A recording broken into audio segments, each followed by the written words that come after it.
Sebetulnya screening hemofili lebih ke edukasi pranikah ya. Kan ini penyakit yang diturunkan nih. Kalau memang udah kan jatuh cinta namanya udah jodoh ya. Ternyata makanya sebelum nikah itu nggak cuman orang ini HIV enggak, maka periksalah hemofili. Hemofili juga ya. Karena untuk apa? Kalau misalnya salah satunya hemofili kan sudah cinta nih ya. Itu maka sama-sama komitmen. Gimana kalau kita adopt saja nih?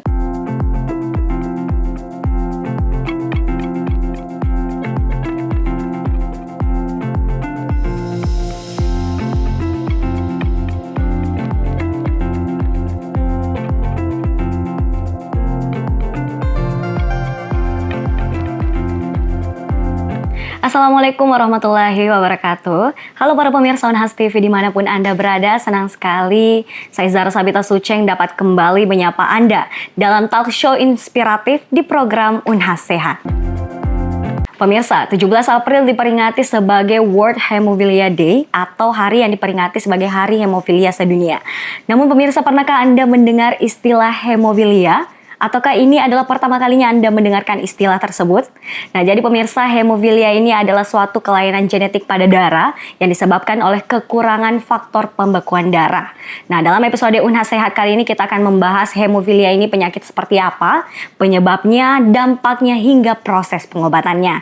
Nah, untuk itu telah bergabung bersama kami di studio Unhas TV, ada Dr. Tuti Harjianti, spesialis penyakit dalam, konsultan hematologi, onkologi medik, Vinasim. Assalamualaikum warahmatullahi wabarakatuh, Dok. Waalaikumsalam warahmatullahi wabarakatuh. Gimana kabar hari ini, Dok? Alhamdulillah baik. Alhamdulillah. Sehat, Dok? Alhamdulillah. Mudah-mudahan Uca sehat juga ya. Alhamdulillah sehat juga, Dok. Nah, kita kan hari ini akan membahas mengenai hemofilia nih, Dok. Mungkin banyak nih di antara para pemirsa yang belum pernah mendengarkan sama sekali dengan istilah ini. Sebagai pengantar mungkin boleh disampaikan secara sederhana penyakit hemofilia itu seperti apa sih, Dok? Oke, sebelumnya saya menyapa dulu para pemirsa Unhas TV dalam program Unhas Sehat. Iya, dalam rangka bulan hemofili ya, ini saya diundang nih di Unhas TV ya untuk membahas tentang hemofili. Apa itu hemofili? Hemofili adalah suatu penyakit yang diturunkan atau diwariskan ya. Jadi ternyata yang diwariskan bukan hanya harta, hutang ya, tapi juga ada penyakit yang salah satunya adalah penyakit hemofili, adalah penyakit kelainan atau kelainan pembekuan darah. Oke. Ini penyakit yang seperti apa sih, Dok? Apakah hemofilia ini bawaan sejak lahir ataukah bisa juga muncul saat anak itu sudah dewasa? Iya. Jadi hemofili 95% itu adalah diturunkan ya. 5% itu sekunder disebabkan oleh penyakit lain ya. Dari yang 95% tadi muncul bisa mulai dari lahir atau setelah dewasa, itu tergantung berat ringannya dari hemofili itu sendiri. Penyebabnya hemofili itu seperti apa, Dok? Ini kita karena yang 95% yang kita bahas ya, jadi hemofili ini adalah penyakit yang diwariskan dan diwariskan melalui kromosom X ya, kromosom X. Jadi kalau ibu mempunyai kromosom XX, bapak mempunyai kromosom XY ya. Jadi yang menjadi penderita hemofili itu selalu laki karena dia cuma punya X1. Yang satu Y. Kalau perempuan karena punya XX ya, X-nya 2, jadi dia hanya pembawa. Jadi ibu itu pembawa. Kalau bapak itu penderita. Jadi dia diturunkan melalui kromosom X, ya, kromosom seks. Banyak penyakit yang diturunkan melalui kromosom somatik. Tapi hemofili diturunkan melalui kromosom seks. Kromosom kelamin. Maka dari itu lebih banyak biasanya untuk hemofilia sendiri itu lebih banyak diderita oleh laki-laki dibanding perempuan. Karena itu tadi, kalau laki-laki hanya punya X1, kalau satu sakitlah dia. Kalau perempuan yang kena satu masih punya X sehat. Jadi dia hanya pembawa, bukan penderita. Laki-lakinya yang untuk penderita ya, Dok? Nah, untuk hemofilia ini sendiri kan terbagi tingkatannya ya, Dok? Itu yang hemofilia A, hemofilia B, dan hemofilia C. Ini perbedaan antara ketiga hemofilia ini seperti apa dan bagaimana pentingnya ketika ketiga hal tersebut dibedakan? Iya, hemofili itu kalau lihat A, B, C berarti kita berpikir faktor pembekuan apa yang kurang. Jadi kalau hemofili A itu yang kurang adalah faktor pembekuan nomor 8. Kita manusia mempunyai faktor pembekuan dari faktor pembekuan 1 sampai 13 ya. Jadi kalau hemofili A itu yang kurang adalah faktor pembekuan nomor 8. Kalau hemofili B yang kurang adalah faktor pembekuan nomor 9. Kalau yang C faktor yang kurang faktor pembekuan 11. Namun A, B, C ini yang paling banyak adalah hemofili A. Diikuti hemofili B dan jarang kasusnya adalah hemofili C. Kalau yang ringan, sedang, berat tadi kita berbicara tentang kadar. Jadi normal itu kadar faktor pembekuan itu lebih dari 50% itu normal. Jadi kalau dibilang berat itu kadar faktor pembekuannya kurang dari 1%, kalau yang sedang 1 sampai kurang dari 5%, dan 5 sampai 40% adalah ringan. Tentu yang berat, sedang, ringan tadi akan mencerminkan juga manifestasi klinis tentunya, tentang gejala pendarahannya tentunya. Kalau berat, gejala pendarahannya ya berat, kalau yang ringan, gejala pendarahannya juga ringan. Oke, sebelum membahas lebih jauh nih dok, kan ini mungkin masih banyak di antara para pemirsa yang bertanya-tanya. Mungkin boleh dijelaskan pentingnya faktor pembekuan darah dalam tubuh kita itu seperti apa sih dok?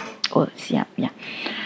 Jadi faktor pembekuan darah itu diperlukan oleh tubuh di saat supaya kita bisa mengontrol. Misalnya kita kena pisau ya, kalau nggak ada faktor pembekuan kita akan kehabisan darah dong, karena darah akan terus mengalir. Makanya di saat ada sesuatu di tubuh kita yang membuat ruptur pembuluh darah kita atau rusak yang menyebabkan pendarahan, maka kompensasi tubuh yang pertama itu primer dulu ya, jadinya pembuluh darahnya menciut, langsung trombositnya bekerja ya, trombositnya sehingga menyumbat pembuluh darah. Untuk selanjutnya pembuluh darah yang sudah tersumbat oleh trombosit tadi akan mengaktifkan faktor-faktor koagulasi untuk membuat fibrin. Karena kalau sumbat trombosit itu tidak stabil, dia hanya 6 jam robek lagi itu pembuluh darah. Maka harus perlu terbentuk itu fibrin. Fibrin ini adalah yang nomor 2 sekunder. Nah, kalau fibrin udah terbentuk, tubuh nggak biarin aja, karena kalau fibrin terbentuk banyak, pembuluh darah tersumbat karena terus terbentuk, akhirnya tersumbat. Kan nggak boleh, pembuluh darah kalau tersumbat mati jaringan ya. Maka yang ketiga adalah fibrinolisis. Jadi kalau sumbat trombositnya udah cukup, tubuh sudah, jangan bikin terus. Maka fibrin yang berlebihan itu dihancurkan. Fibrinolisis. Jadi hemostasis itu menghentikan pendarahan, tapi tetap menjaga aliran darah mengalir dengan baik. Untuk menjaga aliran darah. Iya, kalau tidak ada fibrinolisis bisa pembuluh darah tersumbat karena fibrinnya terlalu banyak terbentuk. Begitu. Oke, dan faktor pembekuan darah dalam tubuh seseorang tadi seperti yang dimention oleh dokter, ada 1 sampai 13 ya dok? Itu faktor pembekuannya ya. Oke. Tadi juga dijelaskan ada hemofilia A untuk faktor kurangnya faktor pembekuan darah nomor 8 ya dok? Oke. Kalau B nomor 9, kalau C nomor 11. Nomor 11, oke. Untuk hemofilia A, B, dan C itu gejala-gejalanya yang bisa dirasakan dan dilihat itu seperti apa? A, B, dan C memang kalau dilihat dari gejala klinis tidak bisa kita membedakan karena sama, ya sama. Cuman ada istilah namanya sama-sama delayed bleeding atau pendarahan yang terlambat. Itu khas sekali untuk penderita hemofili. Jadi kan tidak semua ini kita tahu bahwa dia penderita hemofili. Misalnya aja cabut gigi atau sunat ya, untuk anak-anak sunat, habis sunat baik-baik saja, dia pulang sama mamahnya. Nanti malam pendarahan. Begitu juga cabut gigi, selesai cabut gigi pulang 6 jam pendarahan. Delayed bleeding. Karena apa? Itu tadi yang sumbat trombosit itu hanya bertahan maksimal sekitar 6 jam. Setelah itu lepas. Jadi makanya terjadi pendarahan. Itu khas sekali kalau kita menganamnesis penderita hemofili, pendarahan. Habis apa nih? Cabut gigi. Habis cabut gigi langsung berdarah? Enggak dong. Baru malam langsung bantal saya penuh darah. Oke, biasanya jadi misalnya ada case orang udah cabut gigi, pulang dari cabut gigi masih baik-baik aja, 6 jam kemudian terjadi pendarahan yang hebat. Bisa, apalagi laki-laki salah satu itu. Laki-laki ya. Juga tadi untuk anak-anak habis sunat. Habis sunat. Itu biasanya memang jarak waktunya 6 jam ya, Dok? Enggak, maksimal lah. Bisa Maksimal ya? tergantung dari fungsi trombositnya masing-masing. Setiap orang beda kan. Nah, Oke, apakah ada gejala ringan yang sering diabaikan atau dianggap normal padahal bisa jadi tanda bahaya nih bagi penderita hemofili? betul. Tadi kan hemofili ada ringan ya. Iya. Nah, terutama yang hemofili ringan ini sering orang tidak ngerti ya, karena pendarahannya hanya ringan saja. Nanti kebentur baru lebam. Kan lebam, banyak orang kebentur lebam hal yang wajar ya. Cuman kalau orang hemofili mungkin kebentur sedikit lebamnya berlebihan. Kalau kita kebentur sedikit lebamnya ini lebam berlebihan misalnya, itu salah satunya. Ya, memang hemofili ringan banyak yang loss dari diagnostik karena memang pendarahannya sangat ringan. Begitu. Oke, berbicara mengenai lebam ya nih, Dok. Banyak case di luar sana tiba-tiba tuh mereka muncul lebam nih tanpa mungkin sebelumnya belum pernah terbentur atau apa. Apakah itu jadi salah satu tanda hemofili atau seperti apa, Dok? Iya. Jadi lebam tidak selalu hemofili. Oke. Tapi hemofili salah satu tanda bisa ditandai Lebam. dengan lebam ya. Jadi Oke. tidak selalu. Kalau pas kebentur lebam, orang demam berdarah karena trombositnya drop, lebam juga. Ya, jadi tidak selalu orang lebam hemofili, tapi orang hemofili salah satu gejala bisa lebam. Lebam belum tentu hemofili, tapi hemofili pasti lebam ya, Dok? Oke. Kapan sih waktu terbaik untuk melakukan pemeriksaan atau screening, apalagi kalau misalnya ada riwayat keluarga yang mempunyai penyakit hemofili ini, Dok?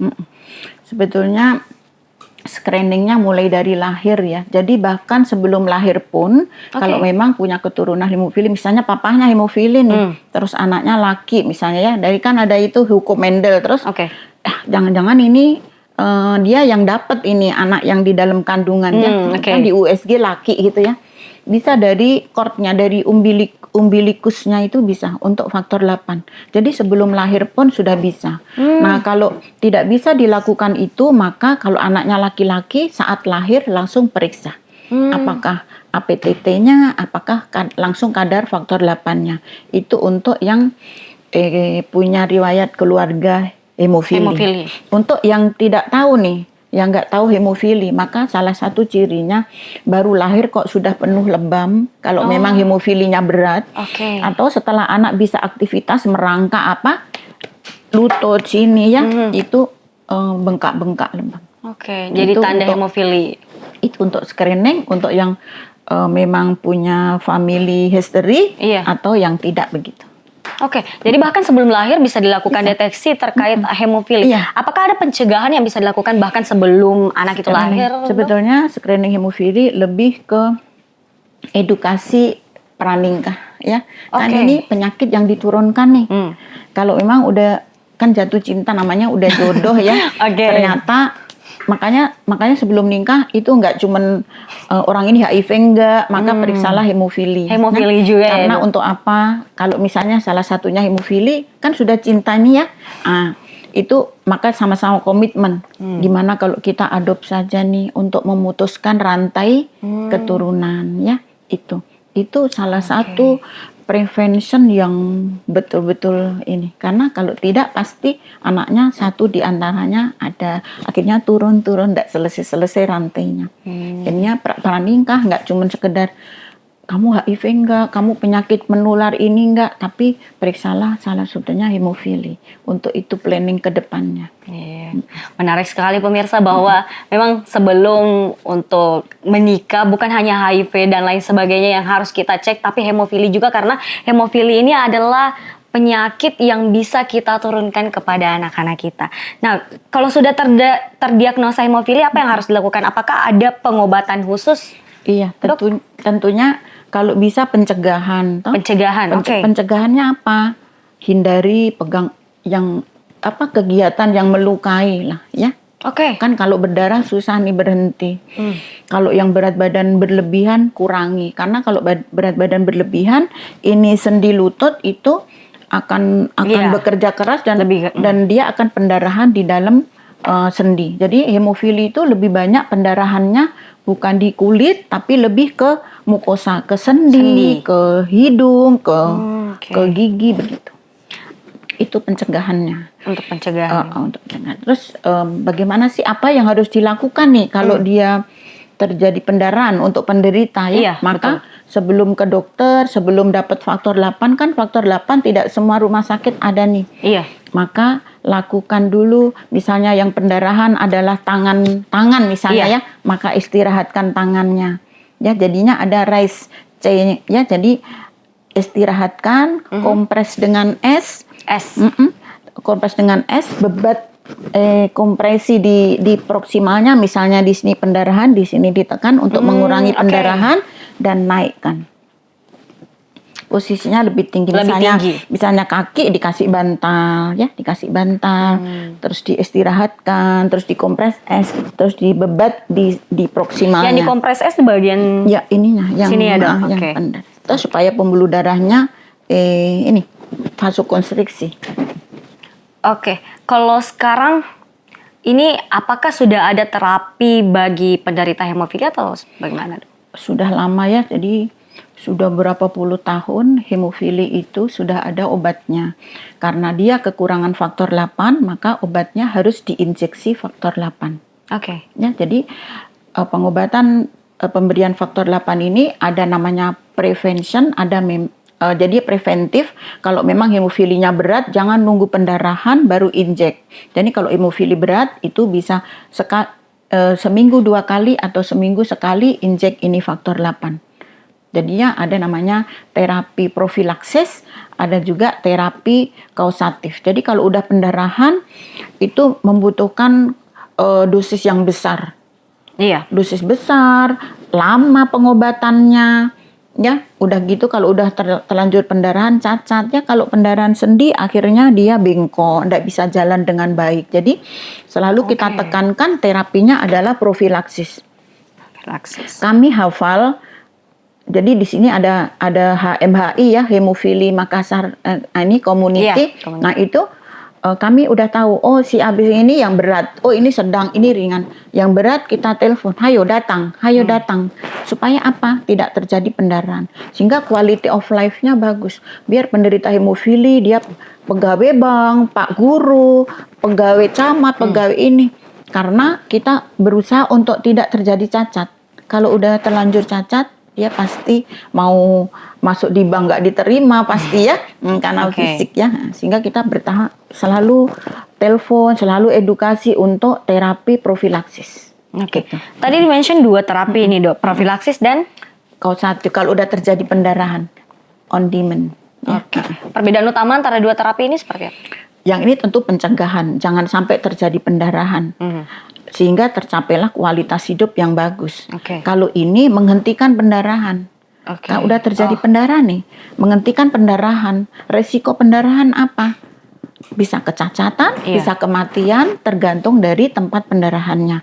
Yang menyebabkan kematian biasanya pendarahan intrakranial, pendarahan intratorakal, pendarahan intraabdominal. Nah, jadi ini resikonya tinggi. Nah, kalau di Indonesia saat ini bagaimana situasi penanganan hemofilia? Alhamdulillah ya, memang kerjasama antara dokter, antara komunitas hemofili, pasien dan rumah sakit sampai saat ini berjalan dengan baik ya, berjalan dengan baik. Ya kendalanya mungkin ada beberapa misalnya pasien memang yang jauh kan. Iya, yang di luar kota. Di luar kota baru harus setiap minggu ya misalnya. Nah itu yang kita sekarang hematologi itu ini ada IVO. IVO itu penyakit dalam tapi kita didik singkat, cepat, hanya 6 bulan supaya apa? Bisa perpanjangan tangan kami. Kan konsultan hematologi onkologi medik terbatas. Dengan adanya IVO kita bisa memonitor itu pasien dan teman-teman sejawat IVO yang menangani nanti di daerah. Karena itu untuk mempermudah pelayanan sehingga apa yang mau kita capai tercapai ya, quality of life lah terutama ya, karena ini kan penyakit seumur hidup nih. Iya. Oke, terkait dengan pelayanan, bagaimana peran pemerintah melalui BPJS dalam mendukung pengobatan penderita hemofili ini?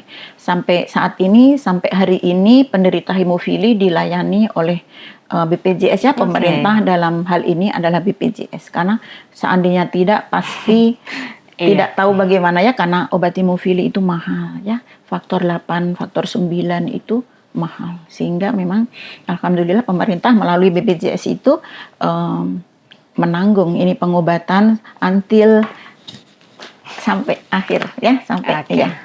Nah, sebagai penutup dan closing statement nih dok, apa harapan dokter terhadap generasi muda terkait kesadaran akan hemofili dan juga dalam rangka memperingati Hari Hemofili Sedunia 17 April? Terima kasih. Tentunya saya lebih menekankan pencegahan ya dan deteksi dini. Pencegahan untuk anak-anak muda tadi screeninglah pranikah. Yang kedua untuk prevention lebih care lah terhadap tanda-tanda pendarahan ya, apalagi kalau memang punya riwayat keluarga hemofili. Sehingga pendarahan yang sedikit itu sudah suatu tanda yang harus ditangani lebih baik. Oke, baik pemirsa, kami ucapkan terima kasih banyak kepada Dr. Tuti atas kesempatan dan waktunya untuk berbincang bersama dan ilmu yang telah dibagikan. Semoga informasi yang dibagikan kepada kita semua dapat menambah wawasan dan kesadaran pentingnya kesehatan bagi kita semua. Nah, terima kasih kami ucapkan kepada para pemirsa yang telah setia menyaksikan Unhas Sehat kali ini. Dan untuk itu saya Zara Sabita Sucheng beserta seluruh kru yang bertugas pamit undur diri dan sampai jumpa.